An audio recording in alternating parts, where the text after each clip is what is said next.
Senator Santorum, let's begin with you. I'm Rick Santorum, and I'm thrilled to be here at the campus of North Florida.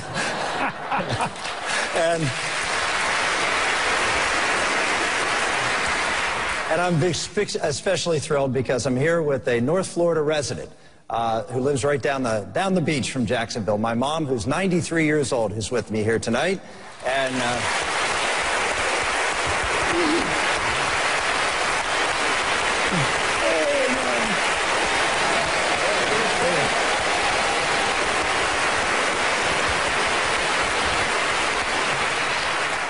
I better just stop right there. I'm Newt Gingrich from the neighboring state of Georgia. I'm delighted to be in Jacksonville, which will be the site of the next nuclear aircraft carrier battle group.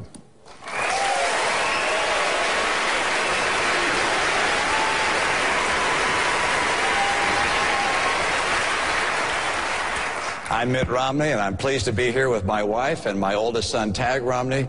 We're the parents of 5 sons, 5 daughters-in-law, 16 grandkids, and it's great to be back in Jacksonville. Thank you.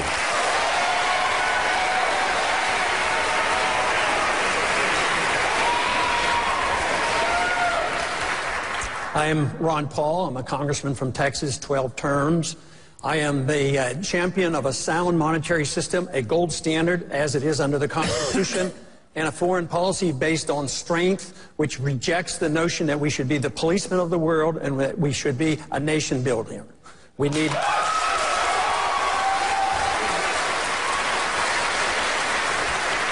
All right, let's start with a question from the audience. Hello.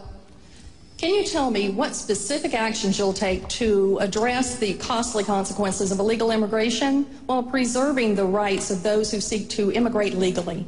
All right, Senator Santorum, let's take that question. But also, in the course of that question, express your opinion on what we heard from Governor Romney, that self-deportation or illegal immigrants leaving the country voluntarily is a possible solution. Well, the possible solution is, I actually agree with Governor Romney. The bottom line is that we need to enforce the laws in this country. We are a country of laws. People come to this country. My grandfather came to this country because he wanted to come to a country that respected him. And a country that respects you is a country that lives by the laws that they have.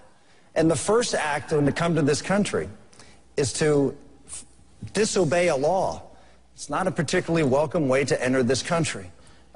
What I've said is from the very beginning that we have to have a country that not only do you respect the law when you come here, but respect the law when you stay here. And people who have come to this country illegally have broken the law repeatedly. If you're here, unless you are here in a trust fund, you've been working illegally. You've probably stolen someone's Social Security number illegally. And so it's not just one thing that you've done wrong. You've done a lot of things wrong. And as a result of that, I believe that people should not be able to stay here. And so I think we need to enforce the law at the border, secure the border. Secondly, we need to have employer enforcement, which means E-Verify. And then we need to have not only employer sanction, but we have to have people who are found who are working here illegally. They need to be deported. That is, again, the principle of having a rule of law and living by it. I am very much in favor of immigration. I'm not someone, my dad came to this country, and I'm someone who believes that we need immigration. We are not replacing ourselves. We need not only immigration to keep our population going, but we need immigration because immigrants bring a vitality and a love of this country that infuses this country with great energy. And so I support legal immigration, but we need to enforce the law. And in fact, if you don't create an opportunity for people to work, they will leave because they can't afford to stay here. Speaker Gingrich, you've suggested that self-deportation, as advocated by Governor Romney, is, in your words, an Obama-level fantasy. Why? Well, look, I think that, first of all, you should control the border, which I have pledged to do by January 1 of 2014. You should fix legal immigration in terms of visas so people can come and go easily, more easily than doing it illegally. You should also make deportation easier, so when you deport people who shouldn't be here, MS-13 gang members, for example, it should be very quick and very clear.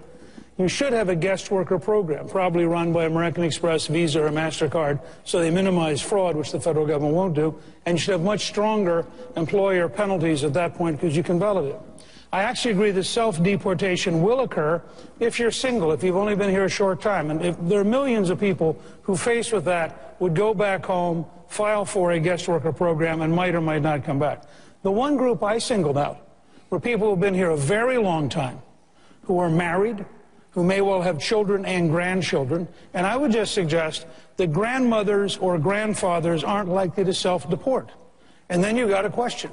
I offered a proposal, a citizen panel, to review whether or not somebody who'd been here a very long time, who had family, and who had an American family willing to sponsor them, should be allowed to get residency, but not citizenship, so that they would be able to stay within the law, but would not have any chance of becoming a citizen unless they went back home. I don't think grandmothers and grandfathers will self-deport. Governor Romney, the few times, and I think it was only once, that they experimented with self-deportation, only a handful of individuals voluntarily left. What makes you think that program could work? Well, you just heard the last two speakers also indicate that they support the concept of self-deportation. It's very simply this, which is for those who come into the country legally, they would be given an identification card that points out they're able to work here, and then you have an e-verify system that's effective and efficient so employers can determine who's legally here. And if employers hire someone without a card or without checking to see whether it's been counterfeited, then those employers would be severely sanctioned. If you do that, people who've come here illegally won't be able to find work, and over time those people would tend to leave the country or self-deport. I don't think anyone is interested in going around rounding up people around the country and deporting 11 million Americans, or 11 million illegal immigrants into America. Now, let's look at, and I know people say, but isn't that unfair to those 11 million who are here and have lived their lives here and perhaps raised children here? But I think it's important to remember that there are three groups of people that are of concern to us. One are those that have come here illegally, the 11 million. The second is a group of people who are brought over by coyotes and who are, in many cases, abused by virtue of coming into this country illegally. And the third are the 4 to 5 million people who are waiting at home in their own nations trying to get here legally. They have family members here asking them to come here, grandparents and uncles and aunts. Those are the people we have a responsibility for. And the second group as well, those that are being abused, we're concerned about them. Let's focus our attention on how to make legal immigration work and stop illegal immigration. All right, Congressman Paul, you're from Texas, the state with the longest border with Mexico. Is this a viable option, what we just heard? Well, to talk about it, but I don't see it as being very practical. I think it's a much bigger problem. You can't deal with immigration without dealing with the economy. The weaker the economy, the more resentment that there is when illegals come in. If you have a healthy, vibrant economy, it's not a problem. We're usually looking for workers. Even under today's circumstances, a lot of businesses are looking for workers and they don't have them. They're not as well trained here. But also, the way we're handling our borders is actually hurting our economy because the business people, visitors have a hard time coming in. I mean, we don't have a well-managed border, so I think we need more resources, and I think most of the other candidates would agree we need more resources, but where are the resources going to come from? I have a suggestion. I think we spend way too much time worrying about the border between Afghanistan and Pakistan. Use some of those resources on our own border. Speaker Gingrich, you had an ad, but you pulled it this week, in which you described Governor Romney as the most anti-immigrant candidate. Why did you do that? Why do we describe him that way? Because I thought in the original conversations about deportation, the position I took, which he attacked pretty ferociously, was that grandmothers and grandfathers aren't going to be successfully deported. We as a nation are not going to walk into some family, and by the way, they're going to end up in a church, which will declare them a sanctuary. We're not going to walk in there and grab a grandmother out and then kick them out. We're not going to, and I think you have to be realistic in your indignation. I want to control the border. I want English to be the official language of government. I want us to have a lot of changes. I am prepared to be very tough and very bold, but I'm also prepared to be realistic because I've actually had to pass legislation in Washington, and I don't believe an unrealistic promise is going to get through, but I do believe if there's some level of humanity for people who've been here a long time, we can pass legislation that will decisively reduce illegality, decisively control the border, and will once again mean the people who are in America are here legally. I just want to make sure I understand. Is he still the most anti-immigrant candidate? I think of the four of us, yes. Go ahead, Governor. That's simply inexcusable. That's inexcusable. And actually, Senator Marco Rubio came to my defense and said that ad was inexcusable and inflammatory and inappropriate. Mr. Speaker, I'm not anti-immigrant. My father was born in Mexico. My wife's father was born in Wales. They came to this country. The idea that I'm anti-immigrant is repulsive. Don't use a term like that. You can say we disagree on certain policies, but to say that enforcing the U.S. law to protect our borders, to welcome people here legally, to expand legal immigration, as I approve, that's somehow anti-immigrant, is simply the kind of over-the-top rhetoric that has characterized American politics too long. And I'm glad that Marco Rubio called you out on it. I'm glad you withdrew it. I think you should apologize for it. And I think you should recognize that having differences of opinions on issues does not justify labeling people with highly charged epithets. I'll tell you what.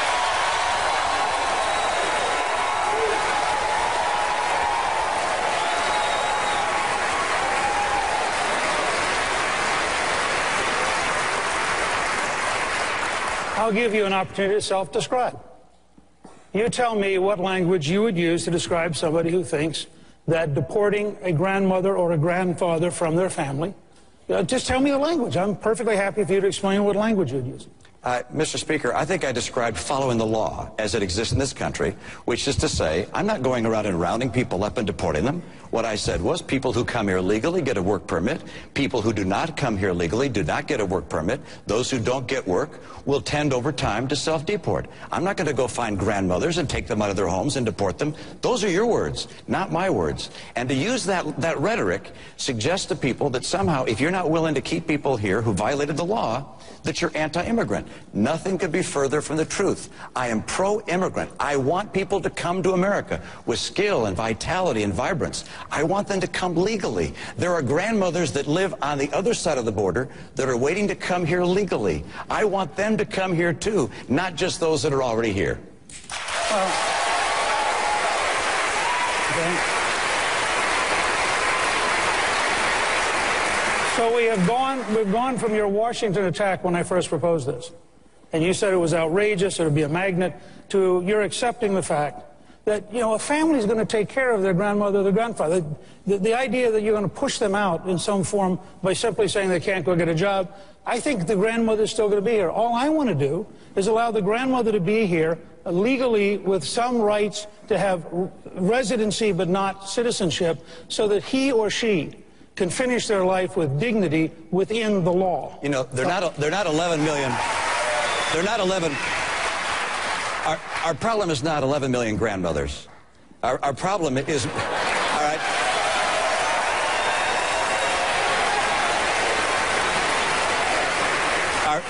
Our problem is 11 million people getting jobs that many Americans, legal immigrants, would like to have. It's school kids in schools that districts are having a hard time paying for. It's people getting free health care because we're required under the law to provide that health care. And the real concern is with people who want to come here legally. Let's let legal immigrants come here. Let's stop illegal immigration. The rhetoric on immigration, Governor, has been intense, as you well know, as all four of you know, and anyone who watches television knows. You've had an ad running saying that Speaker Gingrich called Spanish, quote, the language of the ghetto.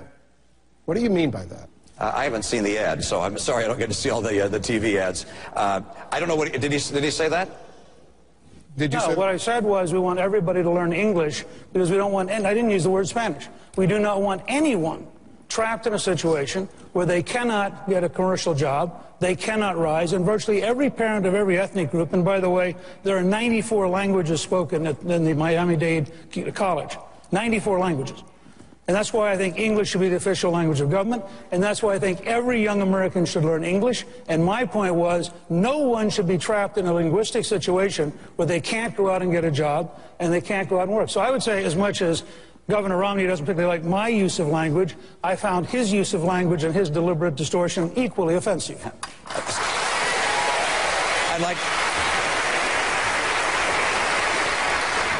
I doubt that's my ad, but we'll take a look and find out. There are a bunch of ads out there that are being organized by other people, but I think our position on English in our schools and in our nation is the same, which I believe English should be the official language of the United States, as it is. I also believe that in our schools, we should teach kids in English. So when I was governor, I fought for, actually before I was governor, I fought for during my election and thereafter a program to have English immersion in our schools so our kids could learn in English. I think we agree on this, which is, you know what?